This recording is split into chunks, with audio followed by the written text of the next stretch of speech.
gushaka gushima ingene bose tumenye nayo yavuze iti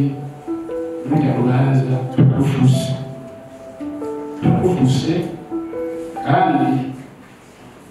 abamerewe nabi abaciwe burya rubanza babe rehabilite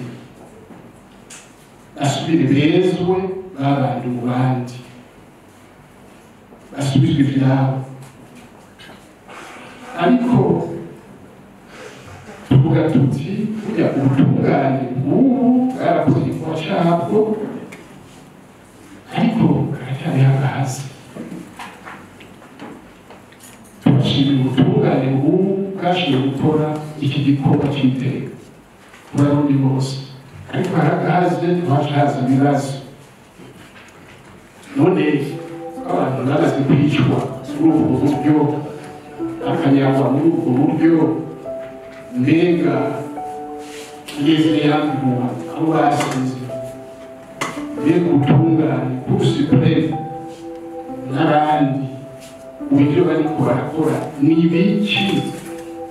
kugira ngo rehabilitation ishoboke kugira abasigaye asubizwe mu kibanza cy'abantu. None rero umusevere tubatere n'intege gushira mushaka n'umwete ibwirizwa rishasha ryari riboneye ayandi mabanga kuko mabitubwiye kuko mugiye gukora ikindi gikorwa kijanye nabivuze mu Faransa rehabilitation, réparation, restitution, compensation aho bishoboka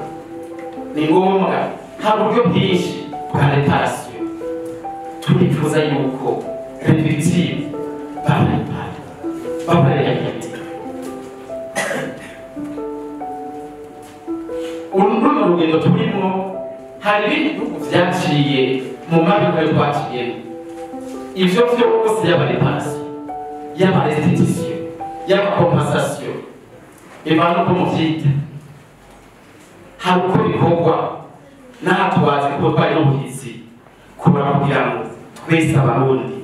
turemuke kandi ibi bikorwa mu ntumbero yo kumwanisha abarundi ahantu kwibutsa yuko severe ni ubutungane umwanisha inyuma y'intambara biratandukana na justice classique ordinaire ivyo mukora vyose ni mu ntumbero y'uko abarundi tumwana maze amateka yacu tuyahangare turi umwe dushimira ubumwe na cohesion sociale dufashe umutumba ku mutumba mutwereke abantu bishwe 1972 mubishoboye tutaronse itariki muba bafatiweko cyangwa biciweko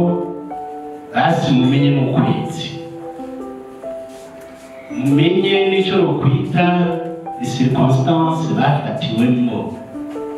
yafashwe n'abandi ushaka kutamenya amazina n'ivyo aho yafashe n'umutware uti yatwawe n'umutware kanaka cyangwa yatwawe n'abapolisi n'abasoda ushaka kutabamenya cyangwa abajereri ibintu nk'ibi cyangwa ababanyi kuko nabyo byarabayeho ivyo ndabisaba kuko uriko uraraba ivyanditswe Masimba hapfuye 200 undi yishwe 300 undi yishwe 500 abandi ivyo bintu murumva yuko hakirimo igipfungu